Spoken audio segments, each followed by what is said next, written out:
Shalom saudara-saudara yang dikasihi Tuhan Yesus Kristus. Selamat pagi, salam sejahtera buat saudara semua dimanapun saudara berada. Damai dan sukacita oleh Roh Kudus melimpah senantiasa dalam hati dan kehidupan saudara semua. Sebelum kita mendengarkan renungan firman Tuhan, mari sama-sama kita berdoa. Bapa kami yang di sorga, Bapa di dalam nama Tuhan Yesus Kristus, kami mengucap syukur oleh karena kemurahan-Mu, pimpinan dan penyertaan-Mu di sepanjang malam hingga pagi hari ini. Kembali kami ada saat ini karena kemurahan Tuhan. Dan saat ini Tuhan kami mau mendengarkan sabda kebenaran firman-Mu. Berbicaralah kepada kami ya Tuhan. Urapi kami supaya kami dapat mengerti akan kebenaran-Mu. Dalam nama Tuhan Yesus Kristus kami berdoa. Haleluya. Amin. Saudara yang dikasihi Tuhan, ayat renungan kita pada saat ini terdapat di dalam Galatia pasal 3 ayat 13. Tertulis demikian. Kristus telah menebus kita dari kutuk hukum Taurat dengan jalan menjadi kutuk karena kita. Sebab ada tertulis, terkutuklah orang yang digantung pada kayu salib. Saudara yang dikasihi Tuhan, setiap orang yang percaya kepada Tuhan Yesus Kristus telah dibebaskan dari segala kutuk yang diakibatkan dari kelalaian menjalankan hukum Taurat. Sebenarnya saudara, semua kita manusia telah berada di bawah ancaman kutuk hukum Taurat oleh karena dosa-dosa kita.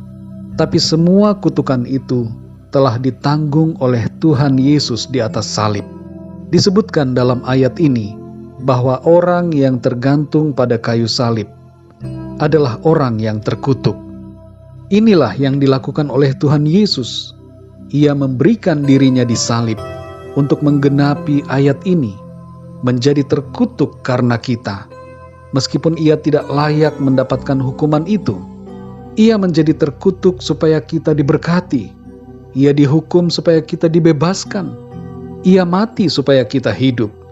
Ia berkorban supaya kita diselamatkan. Saudara yang dikasihi Tuhan, kutukan apa yang dimaksud dalam ayat ini yang telah dibebaskan dari kita? Untuk lebih mengerti hal ini, mari kita mengambil contoh dalam kehidupan keseharian kita. Sebuah contoh sederhana dalam kehidupan bernegara. Pemerintah negara membuat aturan, dan setiap aturan harus ditaati oleh warga negara maupun orang asing yang berada dalam wilayah kedaulatan sebuah negara. Setiap pelanggaran akan mendapatkan konsekuensi hukuman, baik ringan maupun berat.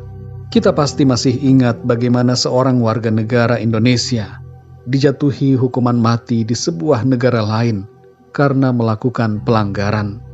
Dan agar terbebas dari hukuman itu, harus ada suatu tebusan yang sangat besar nilainya yang harus diberikan. Hal ini menggambarkan mengenai kutuk yang dimaksud.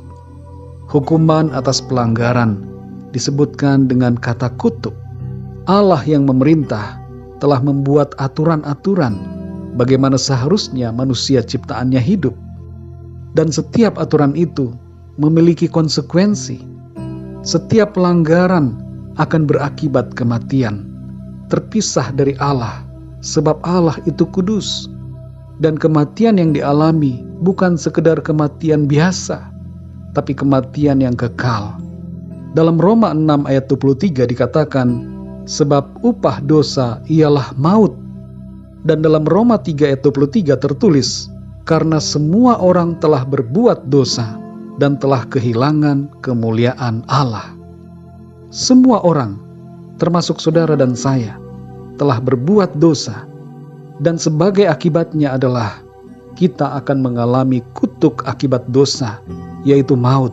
Bukan sekedar mati jasmani, tapi kebinasaan kekal dalam penghukuman yang abadi.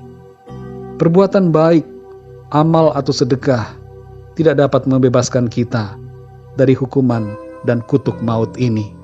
Perbuatan apapun tidak dapat menyelamatkan kita. Hanya ada satu cara agar kita bisa keluar dari kutuk dosa ini. Sebuah cara agar kita terbebas dari penghukuman, yaitu dengan adanya suatu tebusan. Tebusan itu bukan binatang, tapi haruslah manusia, karena kita adalah manusia. Dan manusia yang menebus kita itu harus suci, tak berdosa, untuk menebus kita yang berdosa.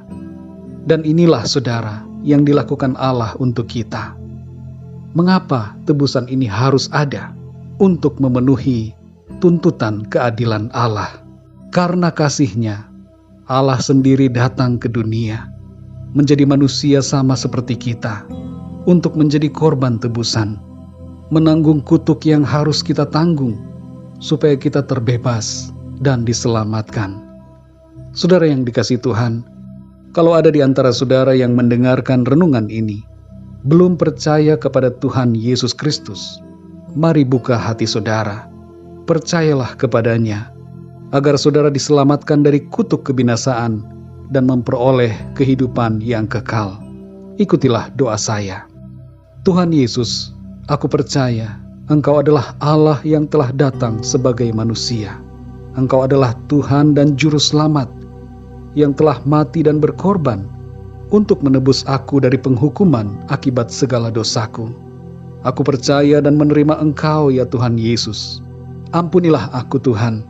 Masuklah dalam kehidupanku dan pimpinlah hidupku mulai saat ini sampai selamanya. Amin. Bagi saudara semuanya yang sudah percaya, mari sama-sama kita berdoa. Bapa kami yang di sorga, Bapa di dalam nama Tuhan Yesus Kristus, kami mengucap syukur untuk kebenaran firman-Mu yang mengingatkan kami bahwa Engkau telah membebaskan kami dari kutuk akibat segala dosa kami. Engkau telah mati supaya kami hidup. Engkau berkorban supaya kami diselamatkan. Hukuman yang seharusnya ditimpakan kepada kami telah Engkau tanggung. Segala kutuk kami Engkau yang pikul, dan Engkau telah membebaskan kami dari segala kutuk akibat dosa. Terima kasih ya Tuhan. Kami bersyukur oleh karena anugerah-Mu. Kami bersyukur oleh karena kasih-Mu Tuhan. Kami yang tidak layak, Engkau layakkan. Kami yang seharusnya binasa, Engkau selamatkan. Terima kasih ya Tuhan. Kami bersyukur dan memuji Engkau. Tidak ada yang dapat kami lakukan selain mempersembahkan hidup kami dengan cara hidup seturut dengan kehendak-Mu. Terima kasih ya Tuhan. Di sepanjang hari ini kami mohon pimpinan dan penyertaan-Mu. Berkati kami dalam segala aktivitas kami.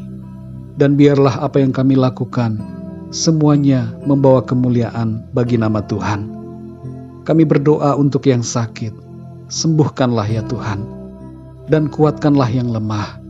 Berikanlah semangat yang baru bagi yang berputus asa, dan nyatakanlah pertolongan-Mu yang ajaib bagi setiap mereka yang memiliki masalah dan persoalan dalam hidupnya. Terima kasih ya Tuhan, kami serahkan semuanya ke dalam tangan kasih-Mu. Dalam nama Tuhan Yesus Kristus, Tuhan dan Juru Selamat kami berdoa dan mengucap syukur. Haleluya.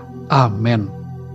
Puji Tuhan saudara yang dikasihi Tuhan, saya percaya firman Tuhan menjadi berkat dan kekuatan buat saudara semua, dan Roh Kudus akan menolong saudara untuk lebih lagi memahami kebenaran firman Tuhan. Tuhan Yesus memberkati saudara semua. Sampai jumpa dalam renungan yang berikutnya. Haleluya.